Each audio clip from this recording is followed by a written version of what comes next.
Hi, welcome. My name is Erica Madison. I am a certified career coach, and I'm pleased to be hosting a career chat today on how to get started with your first job. So, what to do now to land your first job out of college. And so, we're going to be exploring some of the key areas for you to focus on.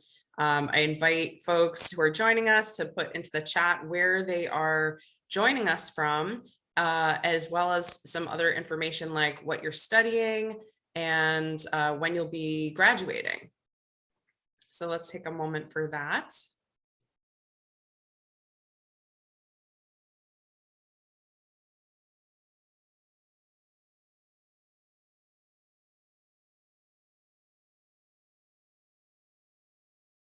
And also feel free to turn cameras on and come off of mute if you'd like to share verbally.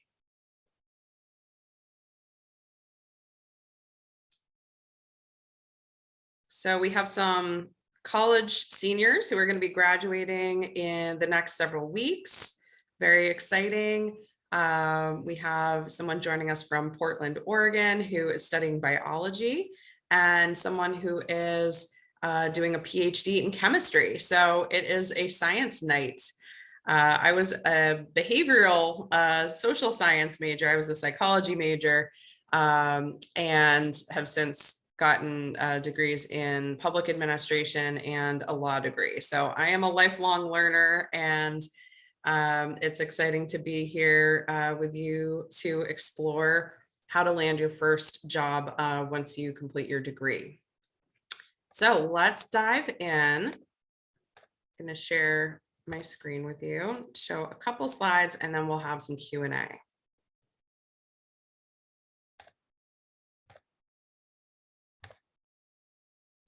All right, could I get a thumbs up if you can see my slides?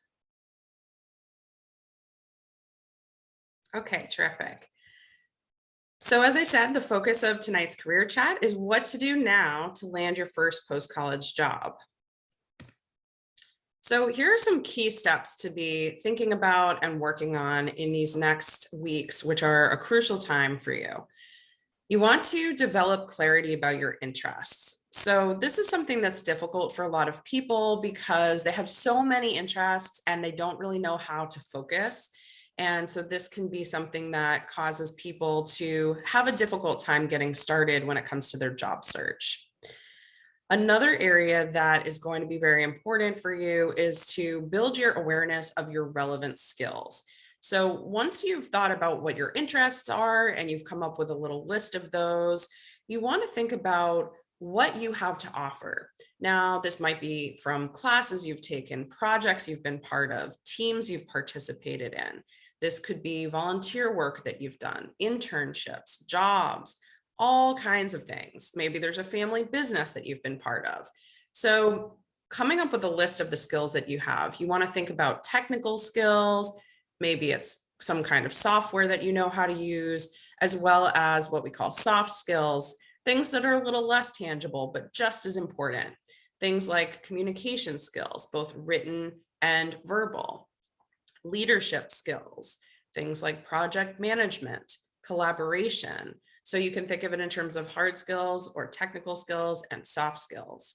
You also might want to be thinking about subject matter that you have some expertise in. So maybe you've done a PhD dissertation or a thesis or some kind of capstone project. These are ways that you can really gain a lot of expertise in an area because you're studying it over the course of months and sometimes even years, conducting research and so forth. But even if you haven't had an experience like that, through your major or through other projects or initiatives that you've been part of, you have some expertise. That doesn't mean necessarily you're the world's biggest expert in a particular topic, but that's okay. You don't have to be. You are just getting started. You're early in your career, and this is a time to be curious. In fact, one could argue that your whole life is a time to be curious.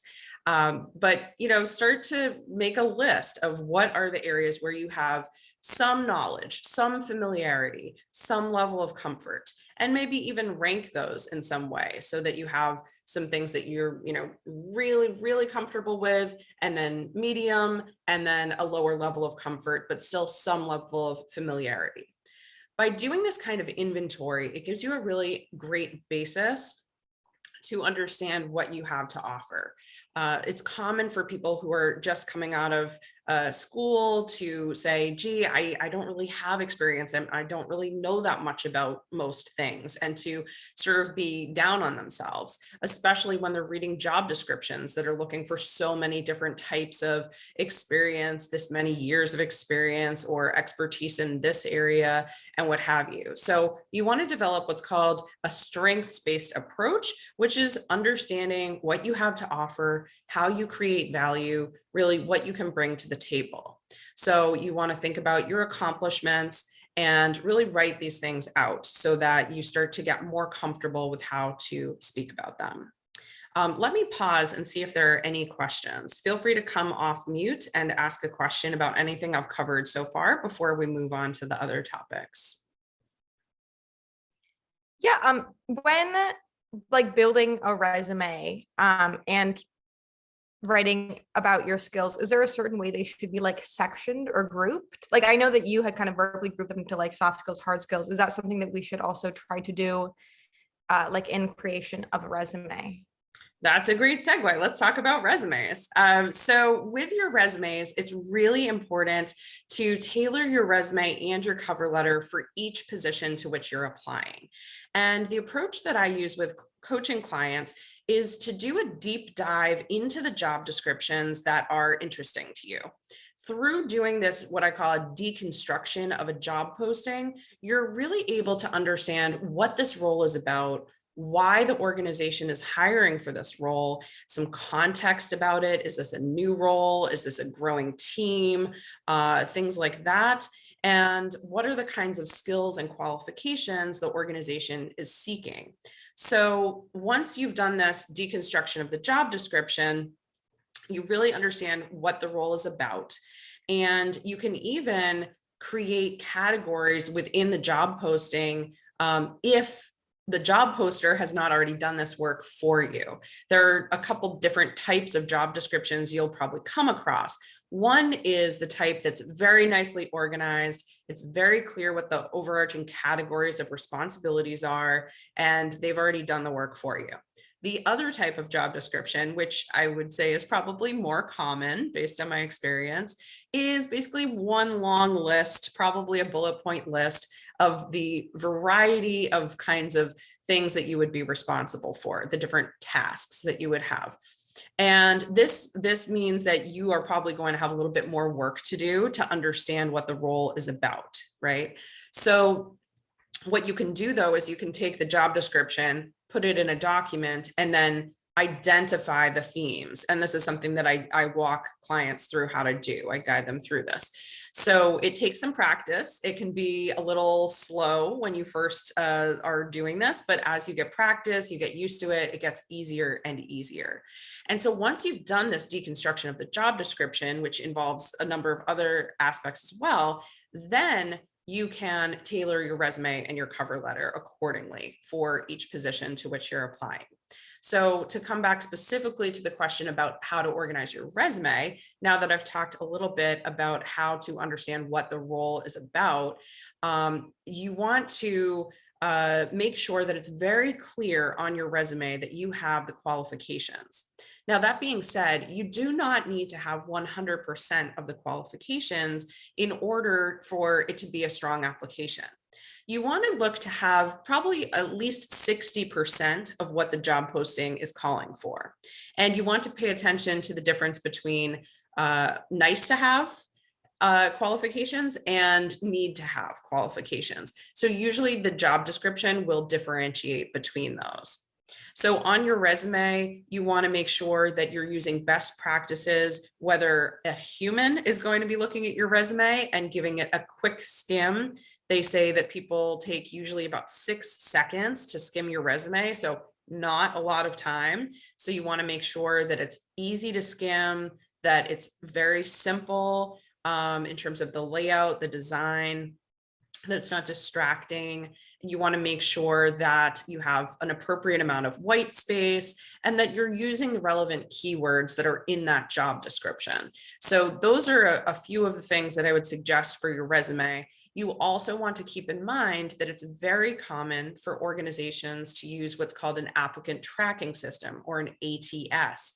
Especially larger organizations, they customarily use these pieces of software, and basically this, you can imagine a robot basically doing a scan of your resume and seeing if you have the necessary keywords. So there are some very particular best practices that you want to make sure you're using so that you can, as we say, get past the robots and get into someone's inbox, or have a human look at your materials.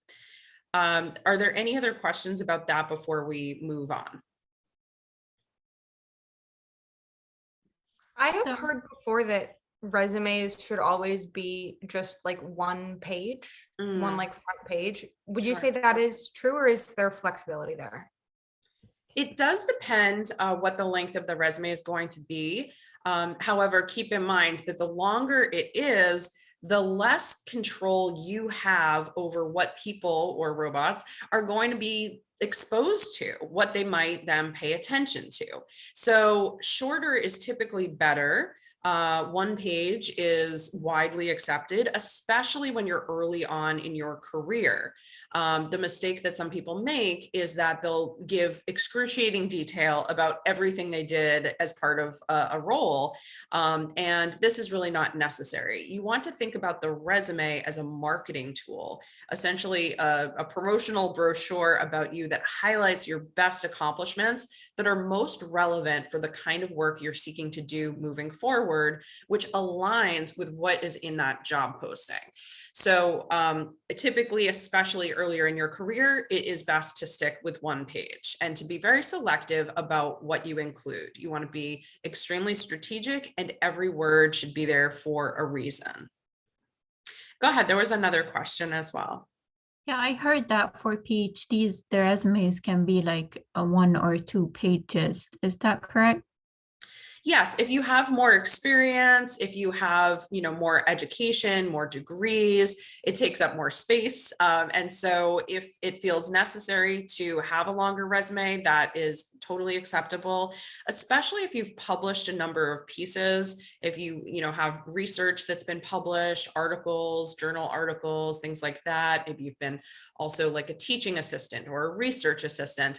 And maybe you have some years of work experience prior to your PhD, for instance. So in that case, certainly it's acceptable to go on to a second page, but still the other things that I said hold true in terms of making sure that you're being selective about what you're including, and you are recognizing that when somebody looks at your resume, they're just going to give it a very quick skim. And so going back to the earlier question, one of the best practices that I train clients to use is to create themes on their resume. And you want to make sure that those are in alignment with the themes that are represented in that job description. Whether you had to create those themes because they were not clearly represented in that job posting, or they were clearly represented and you are pretty much transferring those over so that they show up in your materials. So let's move on to talking a little bit about LinkedIn. This is an incredibly useful tool for you to position yourself. So you've heard about branding for companies, for products. Well, we also have personal branding or professional branding. And this is something that you want to start to work on as early as possible in your career. College is not too early to get started on developing your brand. So what you want to think about is, what do you want people to know you for? What kinds of words do you want them to have come to mind when they think about you? And you can think about the people you know, and then you can also start to broaden out from there and think about the people who you would like to know. So for instance, if I were to go on LinkedIn and I were to type in, let's say, sustainable agriculture, for example, you're going to come up with a number of results. You're going to have job results. You're going to have organization results. You're going to have people results. If you want to be known for sustainable agriculture, you want to make sure that that phrase is showing up on your LinkedIn profile. So that's just one example of how to start to establish your brand. Some other ways that you can do it are through having work samples as part of your LinkedIn profile. You can attach files and different multimedia examples of your work as part of a portfolio for the different positions that you've held or roles that you've had. And also how you engage on LinkedIn is very important. What kinds of groups are you part of? What kinds of posts are you making? Have you published any articles on LinkedIn? How are you engaging with other people's content on LinkedIn? These are all ways that you can use the platform to help position yourself for the area that you'd like to be in. It's okay if you're not a huge expert in sustainable agriculture. You can still have that phrase as part of your profile if it's something that you have, some experience with, and it's something that you're looking to gain more experience in. So you want to make it easy for people to find you. One of the things to keep in mind that some people aren't aware of is that LinkedIn is actually one of the top search results that will typically appear if someone Googles your name. So it is basically an opportunity for you to develop a narrative about yourself and have people, find that out when they search for you on the internet, which they are very likely to do. If they see your resume, they are very likely to go Google you, and you don't want them just coming up with some random results. So one thing you might want to do after this event is Google your name and see what you find. You might be surprised. And so by investing in your presence on LinkedIn, not only your profile, but also your overall presence, your engagement on LinkedIn, you are able to have more of a say in terms of what people are going to find when they search you online. So this is really about reputation management and helping to establish yourself in the industry and even the occupation that you are seeking to be in. Any questions about that before we move on to the next topic?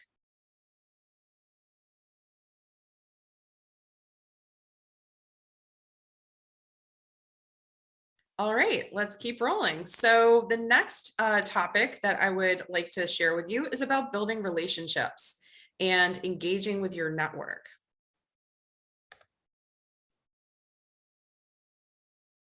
So relationships are extremely important for your quality of life and for your career development.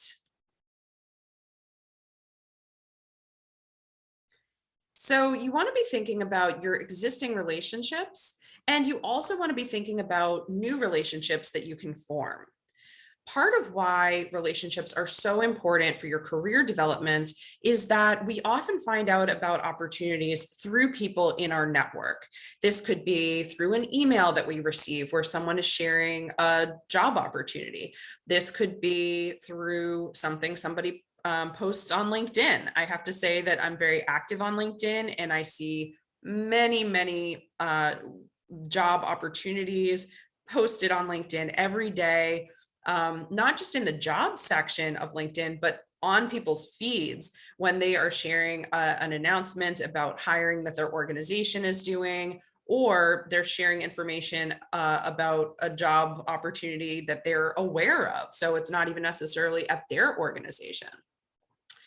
So the more that you are tapped into your network, the more that you are going to be exposed to different work opportunities. So you want to be focused on the fact that there's this thing called the hidden job market. The hidden job market is actually the majority of the job market. And what this means is that many jobs are not publicly posted. And the way that you would find out about them is by engaging with your network. So also thinking about how to get referrals, get recommendations, get introductions. This is going to be through your network as well. So relationships are extremely important, as I said, for your quality of life and for your career development. And you want to be thinking always about how you can be creating value within your network. This is something that a lot of the time people who are earlier in their careers, especially college students, people coming out of undergrad degrees, they feel like, ooh, I don't know, I don't really have that much to offer. I'm young, I don't have that many years of experience. What could I possibly have to offer these people who have these incredible sounding backgrounds and titles and all these years of experience? And the thing is, you actually do have a lot to offer. So I want to invite you to put into the chat anything that you can think of that you might want to be able to contribute to your network. And there was a question about the slides, and this is the main slide for the presentation. This event is focused on providing you with an overview of these topics, and there will be subsequent events that I'll share some information about in just a few moments, where we'll be digging deeper into specific topics. So you'll have an opportunity to participate in those in the future. So tonight is an overview. So you are not missing anything. This is the main slide. So I'd like to invite you to put into the chat anything that you think that you have to offer to people in your network, some kind of way that you can create value.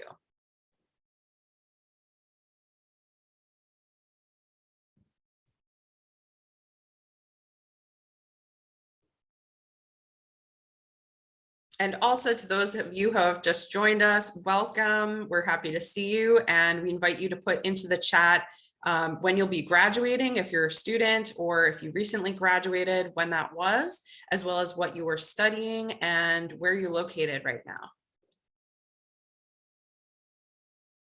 So far, we have folks in Portland, Oregon, and in Florida and Massachusetts.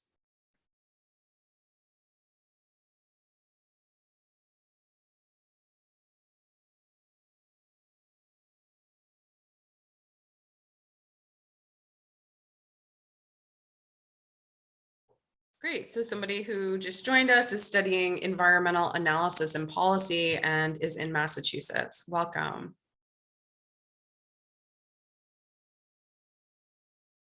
So I'll provide an example of one way that you might be able to create value for people in your network. One of them is to make introductions. So a lot of the time people want to meet other people, but they're not really sure how to go about it. And so one way that we can always be creating value is to think about people in our network who we think have some kind of common interest. We actually, before we hit record for this event, we were actually, a couple of us, having a conversation about some introductions that we could make, because there is an area of common interest and research. So that's an example right there from just a few minutes ago. So introductions are definitely one way that we can all create value. And that helps us grow our networks and be of service to each other. One of the things that's, one of the ways that people can have more impact is by connecting with other people who share their interests, who are passionate about the same issues that they are. And sometimes that leads to collaborations and partnerships. So that's just one example of how we can be creating value. So if there are any questions about relationship building and engaging with your network, I invite you to come off of mute or put it in the chat right now before we move on to a little bit of content about preparing for interviews.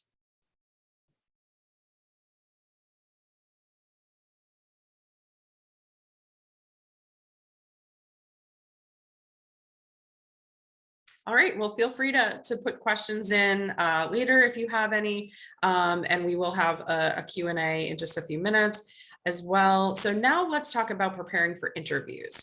So we were just talking about relationship building and how important this is for your career and your overall quality of life. And interviews can be thought of as a chance to build relationships. Even if you don't end up getting a job offer, these are people who you might come in contact with down the road, especially if they're in an industry that you plan on being in for a long time. So you want to think of this as a long game, not just as this transaction of I'm meeting with you, we're speaking for 30 minutes and that's it. I'm never going to see you again. But instead, this is a chance to start building a relationship. So you want to think about how you can start doing that before you even meet with your conversation partner, AKA your interviewer, or your interview panel, as the case may be sometimes. So you want to do some research about who it is that you'll be speaking with. Again, LinkedIn, great resource for how to learn about people's backgrounds, how they talk about their work, what kinds of examples of their work that they have as part of their profile, and even what kinds of content they're engaging with on LinkedIn.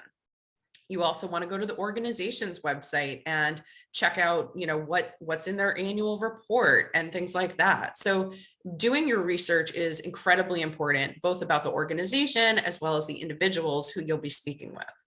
Now, one of the things that people often ask about is, well, Erica, I don't know who I'm going to be interviewing with, so how can I research them? Well, this is an example of how being proactive in your career development and your job search can really help you.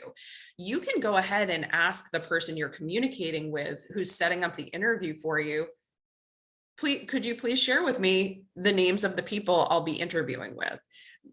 Oftentimes they will agree to that, and then you have that information and you can go ahead and do your research and put together some notes about the people you'll be speaking with. You want to build a connection with them, right? You want to establish a rapport. So for instance, if you have the same alma mater or anything in common with them that you can detect from their profile, their bio on the organization's website or from their LinkedIn profile, you could bring that up in the course of the conversation or in the couple of minutes that sometimes exists before the official interview gets started. And this can be a way to establish rapport with them. So those are just a few tips about interviews. A couple more. You want to focus on behavioral questions. This would be something like, tell me about a time that you fill in the blank. There are loads of types of behavioral interview questions. I have examples of some interview questions on my website, so you might want to take a look at that, and on the resources page.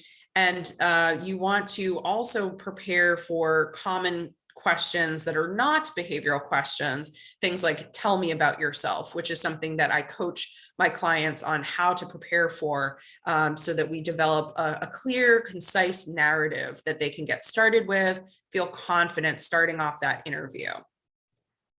Any questions about that before we move on to the final topic? Again, feel free to come off of mute or type something in the chat.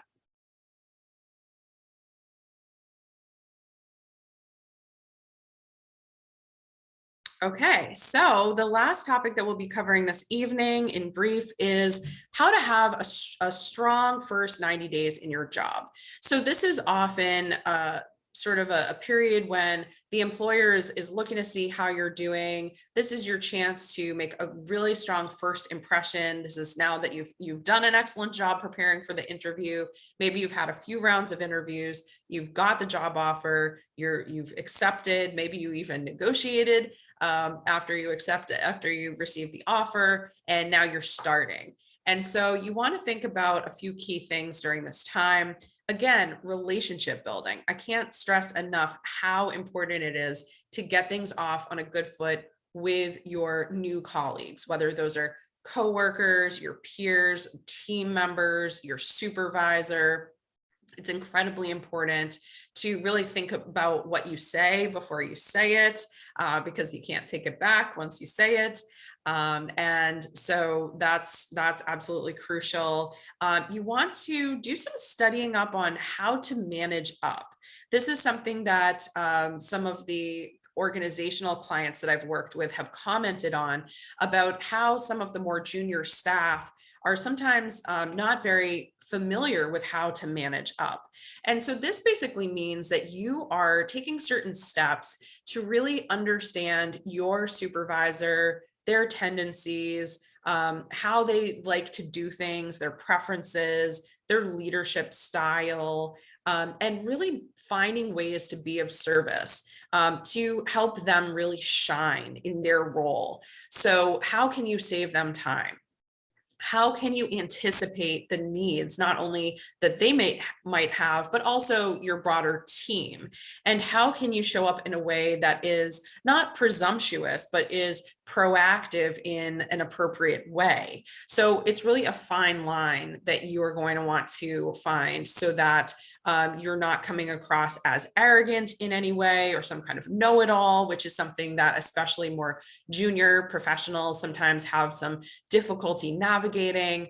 And you want to really find ways that you can create value so that people say, wow, so-and-so is such a great colleague, and that they're just really impressed with the job that you're doing. So those first 90 days are absolutely crucial for you to make that strong impression and really learn as much as you can about the organization, the role that you're in, the team that you're on, and how your boss does things so that you can create as much value as possible. If there are any questions about that, please feel free to put them in the chat or come off of mute. We will transition into the Q&A portion in just a moment. All right, it looks like there aren't any questions on that yet. So now I'm going to a new slide, and this one is focused on a special new opportunity. This is what is called the Career Launcher Community. And you are actually the first people to find out about this new offering that I have for you. And there is a QR code here that you can scan, which will bring you to this opportunity. The signups are going to be until April 10th.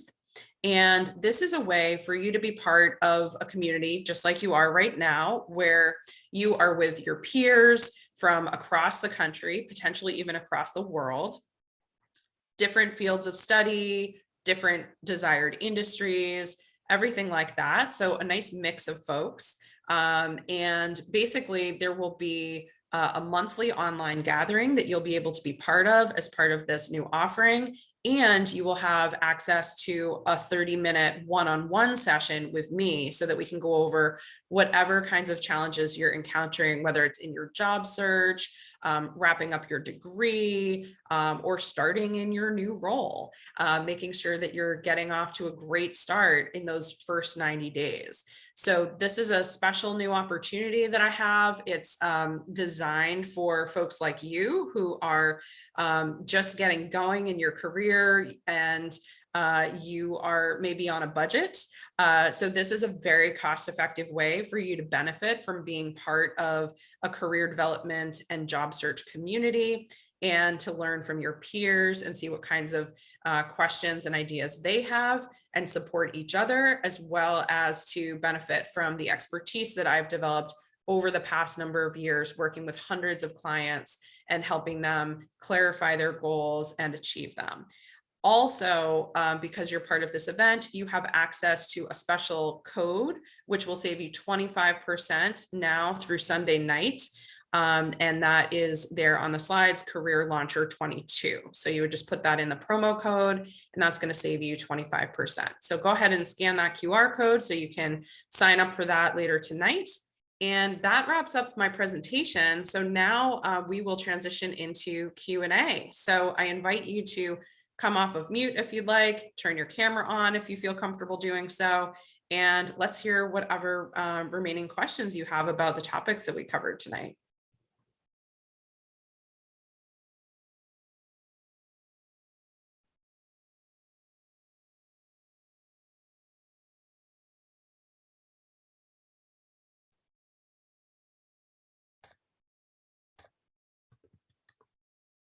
All right, well, it seems like I might have answered everybody's career questions just from the presentation because we're not getting a lot of questions right now, which is fine. Sandrine, did you have a question? Yeah, so you mentioned on like how to prep for the interview, but do you have any ideas on how to get the interview in the first place other than just applying to the job? Absolutely. So this is really going back to that topic of the relationship building. So having a strong resume that's closely tailored to the role, having a tailored cover letter that's really well written, those are definitely going to help you get that interview. But a lot of the time that's not enough because there's so much competition. So this goes back to that relationship building piece. If you can be finding out about opportunities before they get to the point of being publicly posted, you are going to have a competitive advantage. You're not going to have as much competition for the role. So you want to think outside the box. You want to think about how you could maybe even create your own role, or how you could connect with organizations that you're interested in and find out about what their needs are and see if you can work with people within the organization to develop a role that you would be able to step into. So that's something that I've done in my career a number of times. So I know it can be done, and I've worked with clients to do it as well. You also might want to do things like informational interviews. You might want to be attending events and participating actively so that you can be growing your network and connecting with the kinds of people who are doing the type of work that you're seeking to do. They're in your desired industry or working in your desired occupation. So that's going to help you build relationships with people who share your interests. They're kind of in the spaces that you want to be part of, and you can show them what you can do by just engaging, and not necessarily in an interview setting, but before you even get to that point, just by being, participants at the same events and, really making a good impression on people and starting to develop rapport with them. So those are just a few ways, but we can certainly get into that in more detail in a future conversation. Thank you. Absolutely. Any other questions?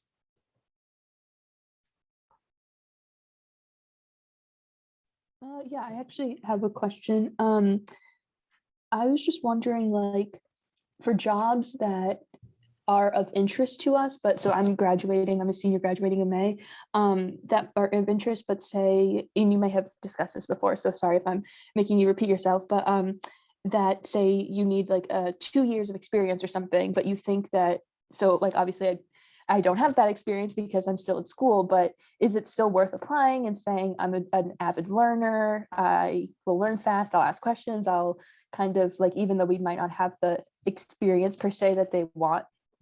Yeah.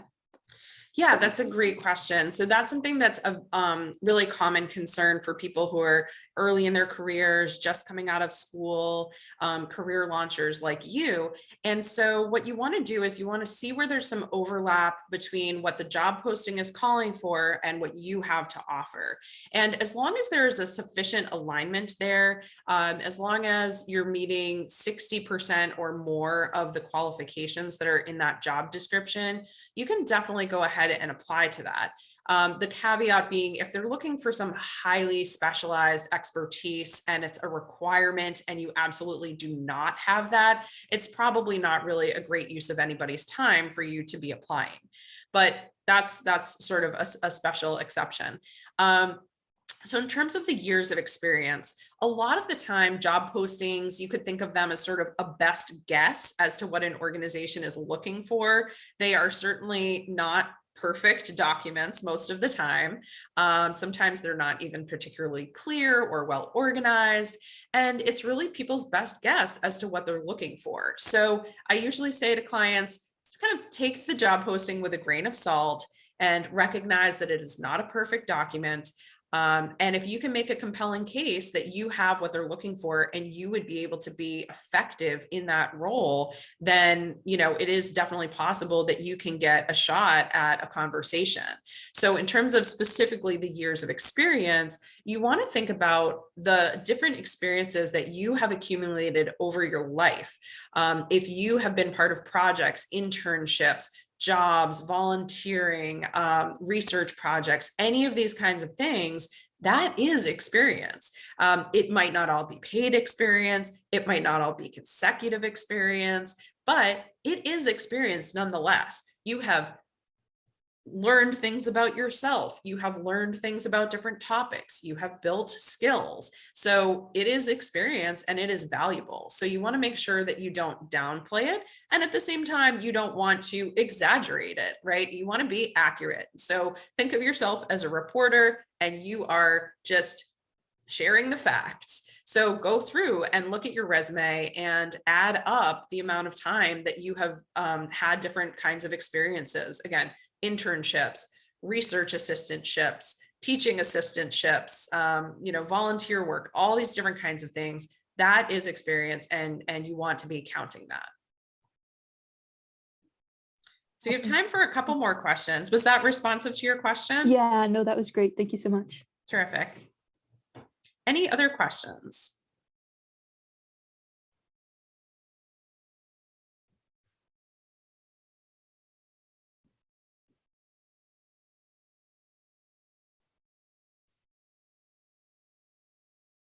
All right, well, it was a pleasure meeting with you. Make sure you grab that QR code and the code that's also going to save you 25% now through Sunday night, so that you can be part of our new career launcher community, to be part of a group of people from across the country, potentially around the world, who are early in their careers, looking to do meaningful work, lead a fulfilling life and career, learn from each other, and also have access to a 30-minute one-on-one coaching session with me every month.